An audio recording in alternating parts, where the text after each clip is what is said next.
I'd say from a I'd guy, say one of the best for sure. and I'm going to say the best.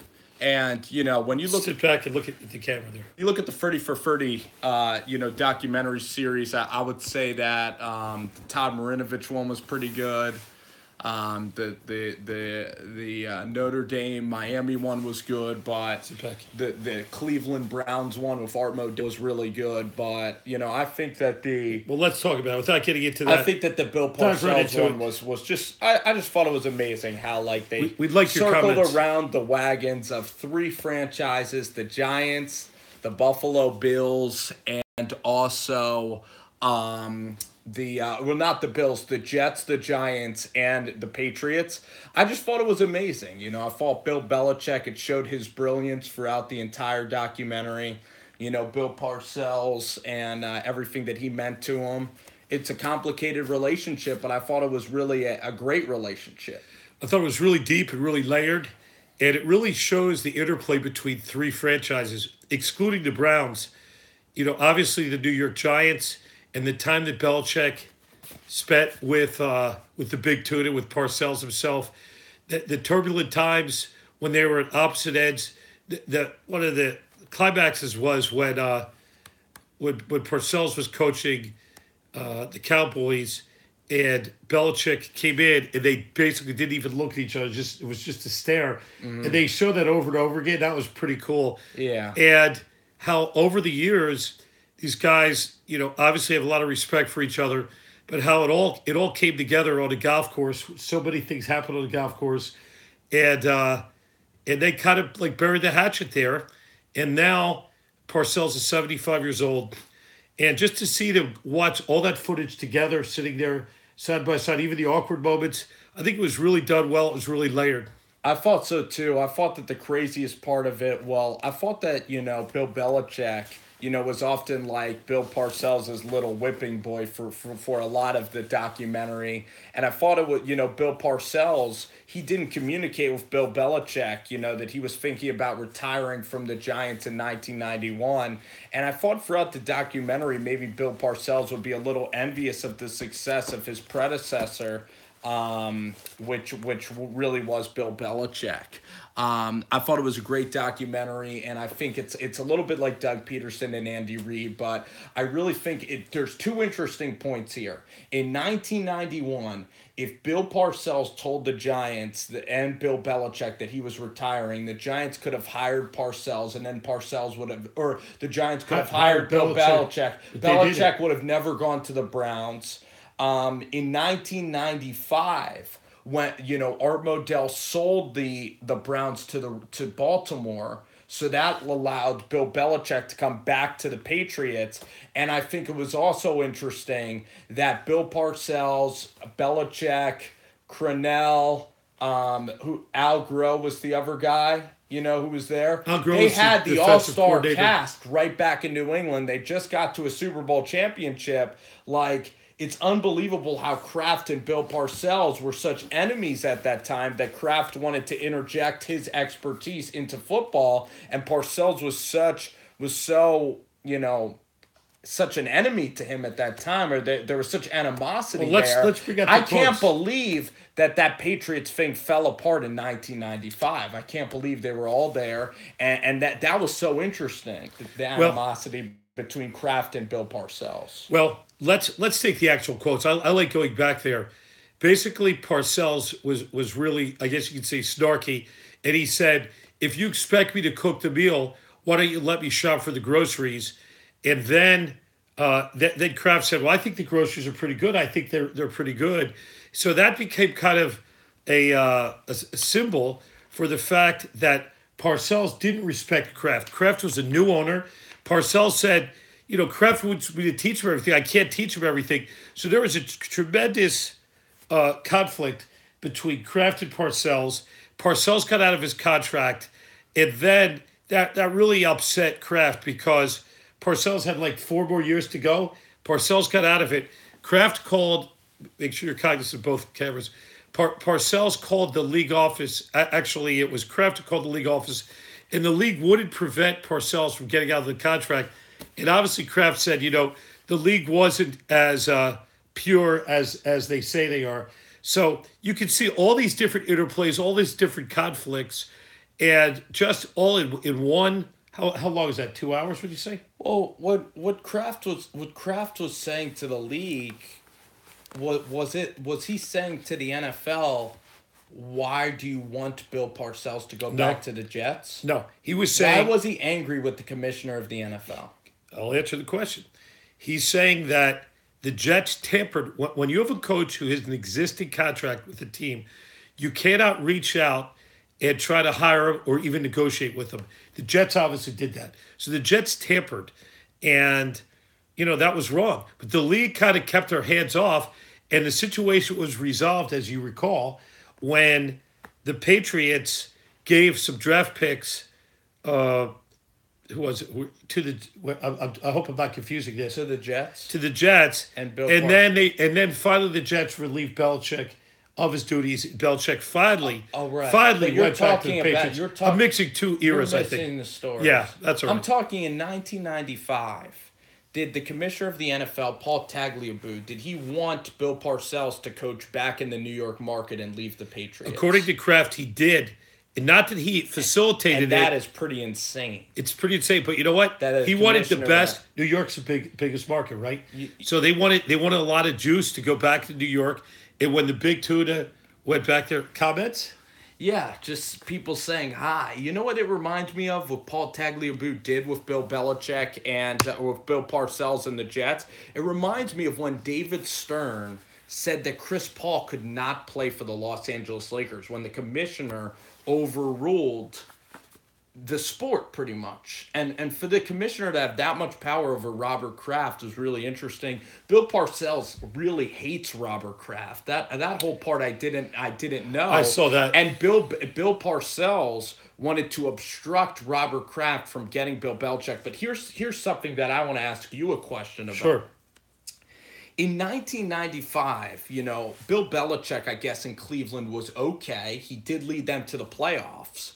But the Patriots just got to a Super Bowl, and Bill Belichick liked Parcells that much that he left the Patriots to go to the Jets with him. So that just shows you how much he still loved Bill Parcells. Tremendous loyalty. Tremendous loyalty. But why didn't another franchise reach out to the Patriots in 95? Why wasn't Bill Belichick hired after going to the Super Bowl again with Bill Parcells? Like, why didn't any of the 29 other franchises try to get Bill Belichick back in the office at that time? I just think that Why?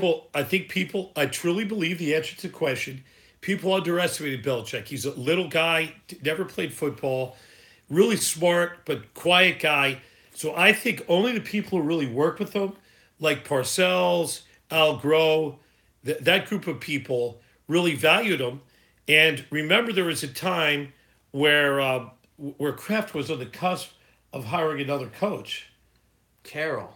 No, the guy was the defensive coordinator. Oh, Dom Capers. Dom Capers, who we know coached Carolina Panthers, who was defensive coordinator. Right. And it's ironic that Dom Capers was right there. And then finally, the Jets released Belichick, and Belichick went to New England, I guess it was 2001, and he's been there for 17 years. So that began the long run of success. You know who I think is the current day Bill Belichick? Let me see if I can guess. The current, you mean the heir apparent? No, the guy who is the next great coach of the NFL. Okay, I think it might be Sean McVay. I think it Is could it the same guy, or you think he No, I think Matt Patricia is like Bill Belichick. Quiet, behind the scenes. The head coach always takes the credit, and now Patricia gets a chance to do his own thing. And Patricia never played football. He's just an engineer, from the Northeast. So Well, the thing about Patricia is he's going to a team, as far as the Detroit Lions, you got a team that's, I guess, quasi-rebuilding. How long is a quarterback going to play for the Lions? Matthew Stafford, maybe another 3 years at most. Yeah. He's been in the league a long time. But look at the infrastructure. Lions, they got a better than average defense. Not great. Mm-hmm. Do they have a great team? They lost Megatron. I don't know. I mean, I don't know if how long would it Austin's take? going to stay How there. long would it take to build a championship in Detroit? That's what I wanted. That's what I think that. Well, I think they're screwed because they gave the contract to Matt Stafford. So, I mean, who owns that team? Is it? So you're saying they're cap poor because they gave him such Is a it good a contract? third generation ownership from the Ford family? I believe it Maybe probably so. still Could be, is. could be. So the ownership there is okay. I'm not going to say it's the worst ownership. But the point is, I think Patricia doesn't have a lot to work with. He's got a middling team. And look at Josh McDaniel. He's going to the Colts. Much better situation. Well, only better if one thing happens. If Andrew Luck gets healthy. Mm-hmm. If Andrew Luck remains injured, the Colts are going to go sideways or downhill. Andrew Luck was the key. He's the one who brought the Colts back from oblivion. When he got hurt, they went back in the toilet again, didn't they? But at least he knows the general manager there. And you look at, I mean, I think that the Colts have had more success than the Lions. I mean, the Colts are a young franchise overall, Yeah. right? I mean, they had Peyton Manning for But who else for do the early Colts have? 2000s. Let's. You're pretty good with personnel. Who do the Colts have now? Well, they have Hilton, who's a wide receiver. They T.Y. Hilton. don't really have great running backs. They kind of have a new running back. They have Frank Gore, who's a veteran. Yeah, Frank Gore is probably another They're year pretty. or two left. They're very. He doesn't across have much the longer to defensive play. backfield. They have Hooker. They have John Simon. They have all these. Their defense is pretty much a mess.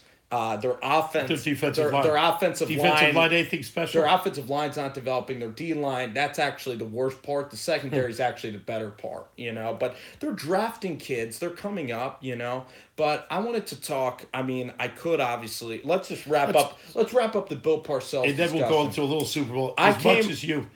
As much as we think the We'll Super come Bowl, away with the Super Bowl and the prop bets and everything of that nature that everybody's Yeah. looking for. Yeah. And you can ask me any question about the Super Bowl you want. Sure. And then I want to talk about Kirk Cousins and should you sign a franchise quarterback. Okay. But I came away from that documentary. I still have a ton of respect for Bill Parcells. I thought that the only thing I regretted from his life, or I think that the way There's a bad light here. Excuse me. We'll just get rid of this. Okay. Sorry about that. It's all right. Should I wait for you to say the Yeah, comment? just wait 1 second. Sorry, that's a bad glaring light. Yeah, it was Our producer should have taking it picked. off. Our producer should have picked up So on with that. Bill Parcells, I Yeah. regretted the facts being deleted by the Jets a little bit, like the way that he kind of tried to hold Bill Belichick hostage a little bit with the Jets. I regretted the way he handled that situation. According to Belichick, in other words, what Belichick said in that interview was that Parcells said 70%, 80%, 99%. He wasn't, in other words, he wasn't clear with Belichick that he was really leaving.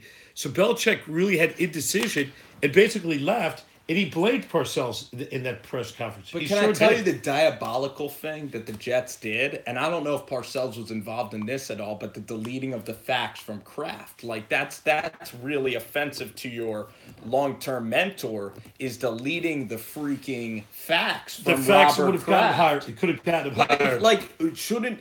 Shouldn't the coaches- coaches did that?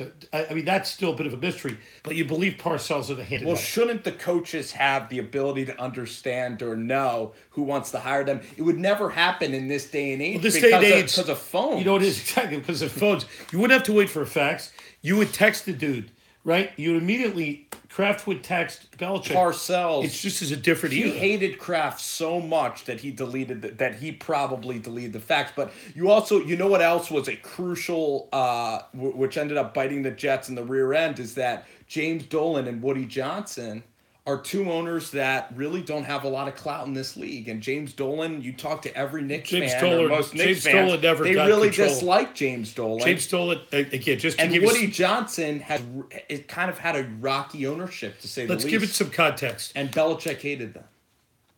All right, I'll let you speak. Thank you. I know. I'm sorry. You're all geared up. But that's all right. It's my fault. I'm sorry. It's totally true. But essentially, Leon Hess was like a 99-year-old dude, and he died. And so there was a vacuum there, and it was unclear whether Woody Johnson would buy the team, and he ultimately did, or Dolan, who ended up buying the Knicks. But either way, Belichick didn't trust either one of the guys. So that's the historical perspective. Right. So I think that whole aspect was interesting. How Belichick could have been the Giants coach. I just thought the whole thing was wonderfully done.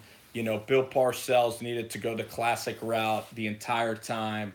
of working up the ladder, and he really paid his dues, and that's what was really special. So we could talk some Super Bowl now for sure. We could talk some Super Bowl. Okay, so we've been watching the Super Bowl. Some common themes, if you listen to everything, every single show will mention the path of the Eagles to victory is obviously their strength is up the middle with Fletcher Cox, Tim Jernigan, and Bo Allen, and that is going to be the key whether or not the Patriots can protect Tom Brady. Again, we talked about different drops that Brady did. You've watched a lot of film on him. Just make sure you're like in the actual area. One is the 3-step drop. Was it literally a 10-step drop? Did you count the steps, or is that an exaggeration? I think it in was. The Jacksonville It seemed game. even longer than 7, but Okay. it was. It was. It was a long drop. Long drop. So, in other words, talk about the strategy there. So, what were they doing there with Brady against the Jags? Calais Campbell in Dockway, just an incredible pass rush that the Jaguars have. If Telvin Smith comes off the edge, Calais Campbell. What they were trying to do is obviously give Tom Brady enough time to sort through the cover 3 zone coverage that the Jaguars are running, because the Jags aborted the man-to-man strategy that Todd Wash got them there, because on the first series the Pats are running all these rub routes and the Jags played a really conservative cover 4 coverage, and it really bit them because the Patriots, what got the Jags to the title game all year was their man-to-man with Boye and Ramsey. And the Patriots scared them so much that they went away from their bread and butter completely, which is man-to-man. They zone it up. Is that it? Yeah. And then Brady totally picked apart the zone in the second half, right? He did, and also short fields, predictable play calling by Nathaniel Hackett of running it twice, into the line of scrimmage and then setting up Blake with long third downs. I thought Bortles actually played well. Like, he didn't throw up all over himself in the game. He wasn't the reason they lost. I think it was coaching. Plays. I think they went conservative with both offense and defense, and against the Patriots, that's death. And one thing about Doug Peterson is he's a very aggressive coach, and we spoke about it yesterday on our Rover Sports show here in Philly. The question was, it actually Perry posed it to the panel. He said, "What if Doug Peterson kicks an onside kick at the beginning of the game? Is that going to be great or terrible?" I had an opinion on it. Without biasing you on my opinion, tell me about what would you think about that move? Well, I mean, I've seen 2 onside kicks that I never remember. One was successful. I never. In the Super Bowl. And also in a college championship game we attended, which was Saban. Remember, he popped it up beautifully. But the most famous one, maybe ever, is Sean Payton. Exactly. You got it right. You got it right. It's hard to fool you. But it's hard to find. Sean Payton was a great play, and the Saints ended up winning that game. How about the failed onside kick? Or what kick really failed was the Panthers kicking it out of bounds in 2004. But I don't really think that that's necessary. I totally agree. So I think it's not only not necessary. I think it's terrible. What happens if the Eagles are losing at half and they're kicking off the second half? That might be a better time. This is my opinion. Eagles are kicking off. Okay, they defer. They win the toss. Everybody agreed that the Eagles would defer to the Patriots. Right. Do you disagree or you agree with that, right? I agree, yeah. Okay, because that's what they did all year. But, you kick an onside kick, and the Patriots recover it, and then they score a quick touchdown. In my opinion, that's a terrible play, and I'll tell you why. Number one, you take the fans out of the game. The majority of the fans in this, could we call it the Superdome? What's the name of this dome? It's like... It's not the Humphrey Dome, right? It's not the Humphrey Dome. That's the one. But it's some kind of brand new dome. It's some dome. Right. But you know what? You take the fans out of the game. You give the Patriots a lead, and also you're really telling your team, in my opinion, if you kick an onside kick, you tell your team that you really are underdogs. You got to do something heroic and crazy to win the game. Do you think that's a good message to tell your team? Point. Like, I think it's a terrible message. We need to do some kind of hokey, something hokey. So I think it's a terrible play. Not playing it straight up, not playing your game. But the thing I do love about Doug is that he goes for it on 4th down, and you look at, like, in college, like Dabo, when Dabo came up, or with Kirby Smart this year. Mm-hmm. And I looked at the Doug hire. I looked at, like, the Eagles losing to the Ravens on a 2-point conversion last year. I looked at how the Packers beat the Eagles, how the Seahawks beat the Eagles last season, and I thought that this was an 8-8 team. And I did too. I mean, honestly, I think anybody here in Philadelphia thought the Eagles, it was clearly a rebuilding year. Carson Wentz would finally, get some reps. I was looking at 8-8 season. Look at all these different acquisitions. Every last one. Alshon Jeffrey, LeGarrette Blount, and then especially with all the injuries, it's ironic that when Sturgis went down, they got Elliott. I think that's a turning point in the season. You were at that game, and you certainly. I luckily was not. But I mean, this family, we have an interesting. No, I split. luckily was not at the game, but you weren't at the game. It ended up being you weren't at the game. I knew you that. Watched it on TV. I knew that Ben McAdoo was dead gone after he called on the 1 yard line 3 passing plays. So that was great. You know what? I could shake your hand and say thank you. For eliminating Ben McAdoo. Because you hate from my life and That's from true. everything. So it's funny how in this family we have NFC East. But I'm an Eagles fan and he's a Giants fan. I totally agree. But that, you agree that was a 60-yard kick was a morale. By the way, if the Sixers, if the Eagles would have been down, lost, not had that kick, if they were one, they would have been 1-2 in the season. No. Would they be playing the Super Bowl now? I just don't think so.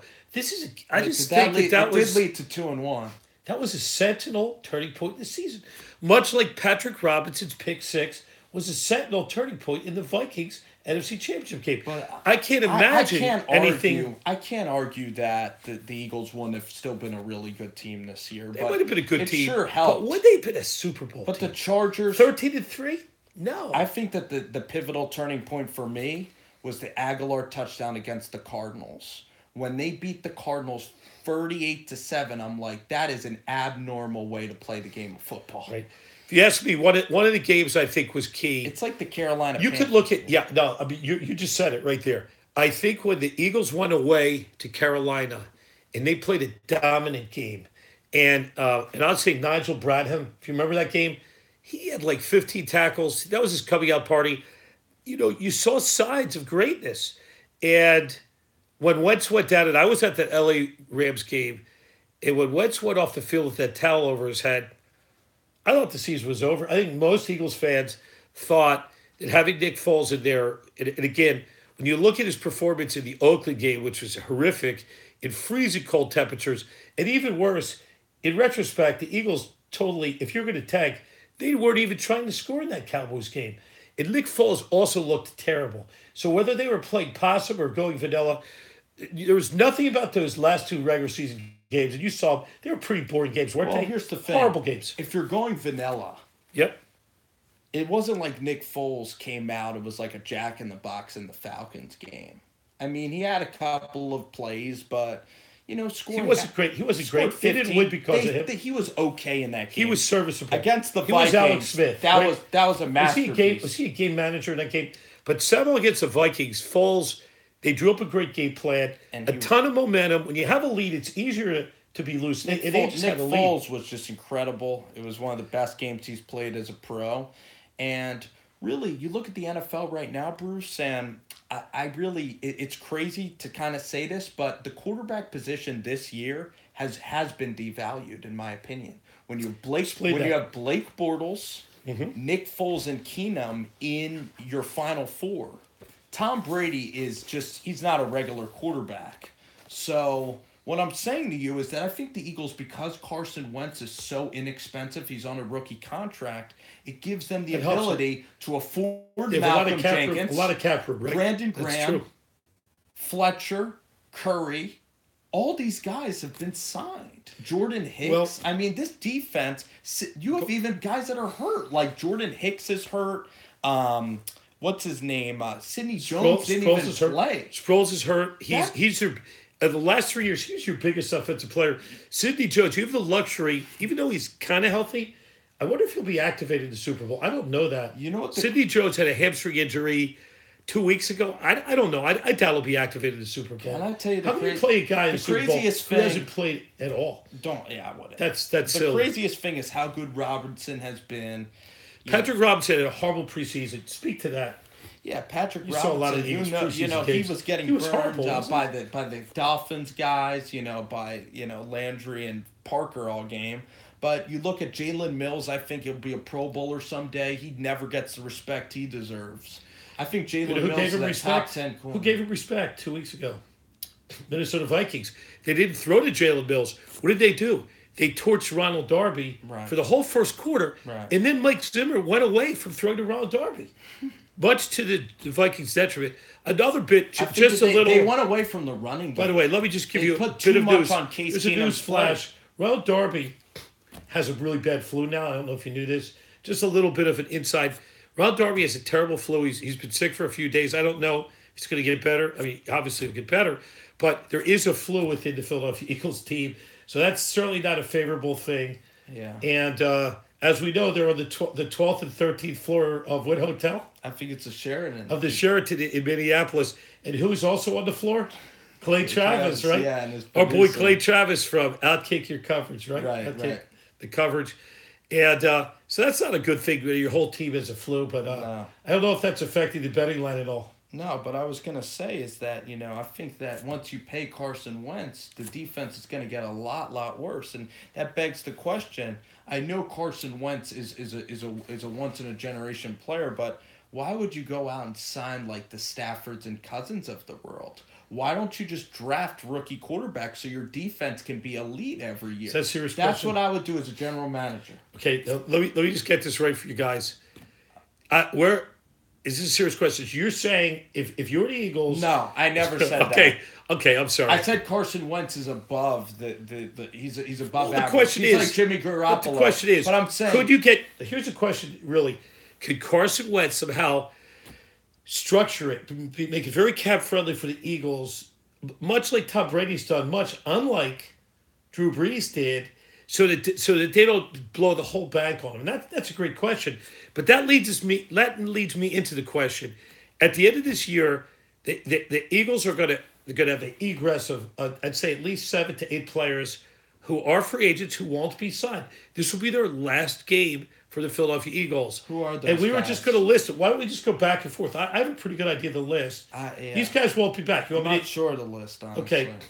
Bo Allen, good player. He's not going to be back. You can survive without him. He's a backup. LeGarrette Blount, I don't think they're backup. He won't be signed But again. this isn't that desperate. So I'll rate the players. Torrey on- Smith. How about if I mention the name and you say whether they sign him or not? How about if we go through Or if they're expendable. well, expendable means All 3 guys you could get rid of. Okay. Not one okay. fact. So Bo Allen you can get rid of. Yes. How about Caleb Sturgis? That's the easiest question I have. Yes. Because Jake Elliott obviously has won the starting job. Right. Much like Sturgis won When the starting is job. Mills going to be a free agent? Mills. How about Darby? Jalen Mills. He's on a How rookie about Darby? contract. How about Darby? I think Darby's on a 3-year deal. I think they're going to keep Darby, and I believe How about Nigel Bradham? I think he's he's a free agent. Okay, in my opinion, That's the most that's the guy. important Okay, in my opinion, gotta keep that's that where you sign Nigel Bradham. You throw money at him. Correct. Nigel Bradham had a great How year. about Kendricks? Is he a free agent? I think Kendricks got re-signed. I think he's got another year or McLeod two. is not. Malcolm Jenkins is not. They're going to re-sign both of those. I think Is both. Kelsey a free agent? That's an interesting question. Here's a question. Or Zach Ertz? Zach Ertz has to be getting money soon. No, he's got a good contract. Right. Here's a question. What? Do you bring Jason Peters back? You let him go. Too young. You let him go. Too young? No, I'm too saying old. I'm saying too He's old. 34 years but old. But you gotta let. You don't mean too young. You gotta let the young You let develop. Vitae 'Cause- play left tackle? So these are the guys that Vitai's been there the whole year. He's been there the whole year, but he's been playing most of the year. Yeah, He's been doing a good job, let him actually. run it out. Yeah, he's been doing a good job. Exactly. But guys who are not going to be there, Brett Selleck, Okay, done. It's his last year. he might retire. How about Wendell Smallwood, free agent? Wow, that came up quickly. I thought he was only a. Well, he's the 5th running. Well, free agent or not? It's not bad. Are you waiving him? Yes. You are. Here's a question. Would you sign him to be the 3rd running back for the New York Giants? No. You're a New York Giants guy. I still can't get over the tweets and the whole Smallwood? draft process. You don't like the West Virginia thing? Yeah. He had some bad tweets in college. Yeah, I don't know. Here's what I'm Okay, gonna say okay, though. all right. Is that if you were an NFL GM of a random team that didn't have Carson Wentz or Jimmy Garoppolo or someone spectacular, would you? This is what I would employ if I was a GM. I would sign a new quarterback every 4 years, meaning that I'd almost like do like a rent a quarterback where like if I'm the Jets, I get Baker Mayfield, and then in 4 years I But if you're trade, the Browns, and then they get a quarterback every year. no, but you get a quarterback for 4 years that's great, and then you cut him, and then you have all this cap. Your defense is amazing your entire tenure, and then you're starting quarterbacks after the 4 years. You trade them for picks, like Alex Smith, like the Chiefs. Okay. So has that script ever worked? It's never been tried. It's never been tried. That's why I think. I think the general manager Look who at what employs that. Guess what's going to happen to that guy? You got. He's going to get Howie Roseman. The owners. He'll be carrying The owners are jockstraps. too. He'll get Chip Kelly. Because they're too impatient. Here's the thing, too. Ever since Wilson got paid, the Seattle Seahawks have sucked. Ever since the Lions got paid. Thank all the viewers on Periscope. Joe Flacco has. You think they're from a click I'm farm? tired of quarterbacks getting paid a lot of money. Guess what? That's not going to happen. Guys, let's get some comments. And if you guys getting tired of quarterbacks getting paid a lot of money? No, I don't think that's here to stay. That's the most important position. But look at the Jaguars. They have no quarterback, and their team's still amazing. Look at the Vikings. The Vikings have no quarterback play. People and will think amazing. Case Keenum had a pretty serviceable year. He was okay. He's a regular guy. So, do you bring Keenum back if you're the Jets? Remember, everybody said Case Keenum's going to have a Case Keenum game, and Case Keenum did. He did. He's limited as hell. So, Vikings fans out there, do you bring Case Keenum back? Is Sam Bradford going to play another snap? I mean, he's Mr. ACL, 3 ACLs. You draft. How about Teddy Bridgewater? You draft a Is Teddy going to come back after that horrific injury? You draft a quarterback. What do you do with Bridgewater? You're the Vikings. Quick. You draft a quarterback. No. And what do you do with him? Do you release him? Do you keep him as a backup? What do you do with Bridgewater? You don't pay him anything. What do you do with Keenum? Is he your starter next year? You don't pay him anything. Well, he leaves. Okay, see ya, man. Bye. See ya. Good riddances then. Just don't pay anybody. Okay, so here's a question Stop we had. Paying for quarterbacks. Here's a question that our boy Jet Central posed. Right. And there's a lot of controversy there. Where's Kirk How you Cousins doing, going? What's going on, man? How you doing? Nice to see you. You got to stay on the camera a little bit. There's people are watching. You don't want to duck out of the camera. Where's Kirk Cousins going? That's the question. We want comments from the listeners. Here we go. Kirk's either going to Denver, the Bills, or the Jets, because the Cardinals, they're too young of a coaching staff. They're not going to desperately want him. The Jags can't afford him.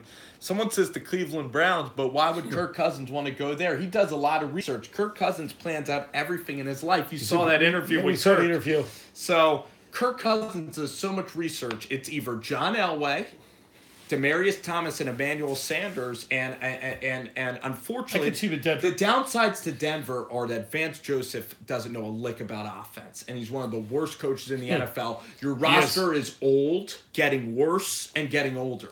But you do have John Elway, who would be just the coolest guy to work with, and he would talk quarterback with you all the time. But he wouldn't be a coach. He wouldn't even be a coordinator. But he would be your mentor at all steps. Or you could go to the Jets with poor ownership, poor history. But here's the thing. Jeremy Bates. Would Cousins go to... Jeremy Bates knows Shanahan and knows Sean McVay. Jeremy Bates is the quarterback coach of the Jets. And so they do have money. The Cousins... So the question is, and again, we welcome your comments. Would Cousins go to the Jets? How much money would it take to bring him in? I got an idea in my head what it would be. 4 years, $100 million, $25 a year. I don't think quite that much. I think you could get him. I think you might be able to get him for $18 million a year for 3 years. That's a lot of money. You don't think that's enough money? That would be 40. No, how much would that be? 36. That would be 54 for 3.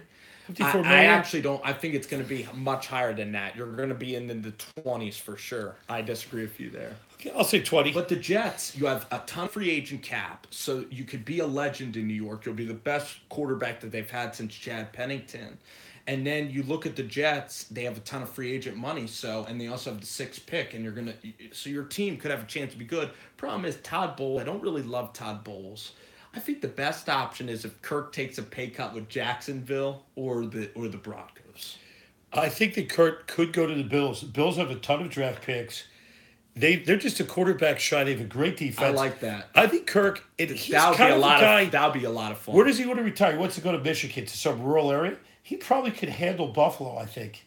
And Brandon He's Beane's a quiet. great He's a guy to little bit of a work quiet. with. Would you call Kirk? He's not a quiet guy. He's really super smart, analytic guy. Saw a really good interview with him the other day. So Very likable. Dable's the coordinator, who's okay. He was the Alabama coordinator. Very unproven staff, though. I mean, you do have the quarterback coach in Buffalo is the guy that mentored McNabb, though. I don't know if you know that, but a longtime Reed guy, Cawley's their quarterback coach. But you look at the Bills and Sean McDermott, that would be a pretty cool spot. So that's an option. I'd maybe choose Buffalo personally. So finally we come down to that time. Super Bowl prediction Super Bowl pick. Super Bowl pick, score, and also look at the crystal ball. What kind of game do you see? Do you see a low-scoring game, high-scoring game? Yeah. Just pretty much open-ended. What do you see for the Super Bowl? I'm not going to bias you. I will be attending the Super Bowl in Section 311. Anybody who's there, come visit us. We have 50 Eagles fans, I can tell you, in Section 311. We're up in the nosebleed sections, but we are the 35-yard line. That's the good news. Bring your binoculars. And make sure you bring your parka because it's going to be cold. Waiting in that line to get through that security. There's a lot of security there.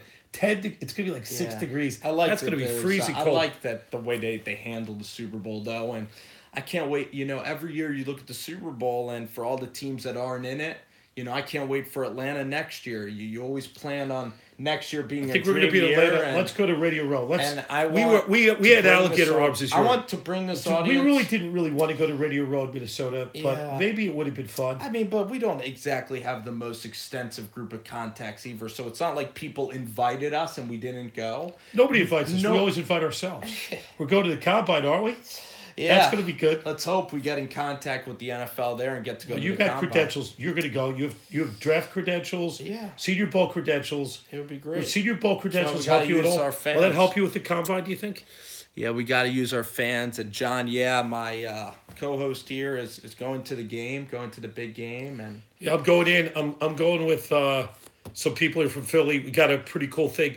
We're flying in like 8 a.m. and we get back to Philly at 4 a.m. I'm sure I can proudly say I'm not going to the game. I'm proud because, you know, you could say you're an Eagles fan. You want to say that? I can say that. I am an Eagles fan. I've been an Eagles fan for 50 years. You're a Giants fan. And I'm a Giants fan. So going to the Super Bowl, you know, seeing the Eagles possibly winning their first championship, you know, I want to stay loyal to my team. And, you know, you don't want to see the rivals win one. But, you know, I know how important it is for you. I know you're going to enjoy it. And I hope we can both be in Atlanta next year. There's a story behind this ball here. Yeah. This is actually a story that relates to the 30-30 tonight. Harry Carson actually got us on the field for an Eagles-Giants game. He being a Giants fan, me being an Eagles game. And somebody handed us this ball. This is ball number 51. And I think the thing that's great about these balls is, this is like an Aaron Rodgers ball. This ball has never lost air. How long has it been? How long has it been since we got that ball? Well, have you pumped it up at all? Truth be told, you did pump it up. Okay, truth be told, he did pump it up. I did.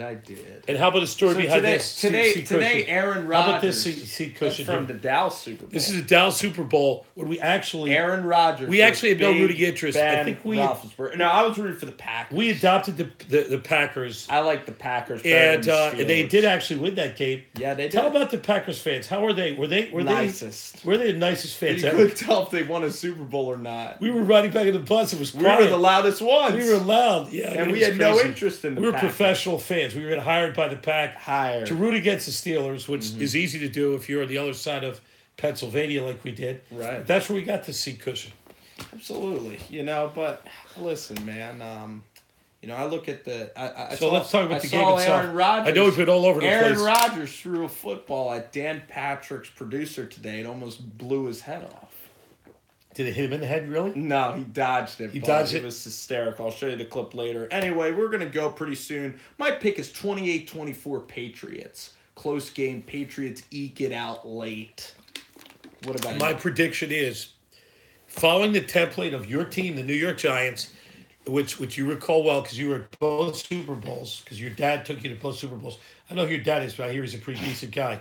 But basically, what I can tell you is halftime score. A real ugly game, mistake-riddle game. Eagles limp in with a 10-7 lead at halftime. Things open up in the second half. Fireworks. And the Eagles hold on. Just hold on to victory. 24-20.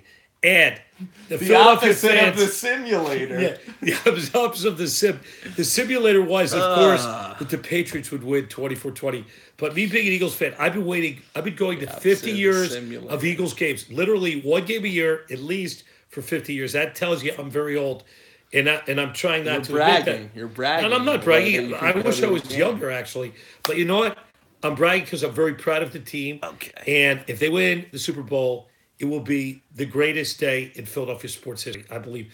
Surpassing the 1980 World Series, surpassing the, what was it, 2008, surpassing the 83 NBA championship, even the two Stanley Cups, which I was too young to go to, but 74 and 75.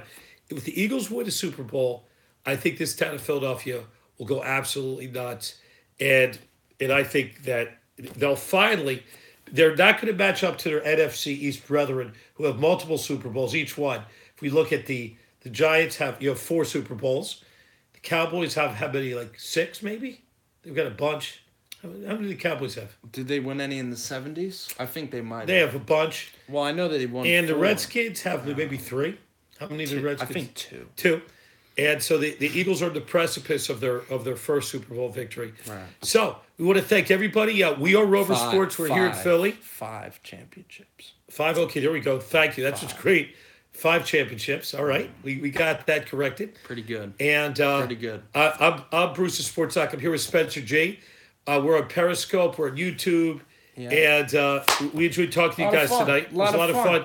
Thanks for logging on. Thank you, guys. And we'll talk to you guys soon. We'll see you in Minnesota for a pregame show. Yep. Outside of whatever the name of that dome is. All right. And on that, we're out good of night here, guys. Thanks so much. We're out. No problem, guys. Take care. Take care, Norm. I'll see you guys. All right.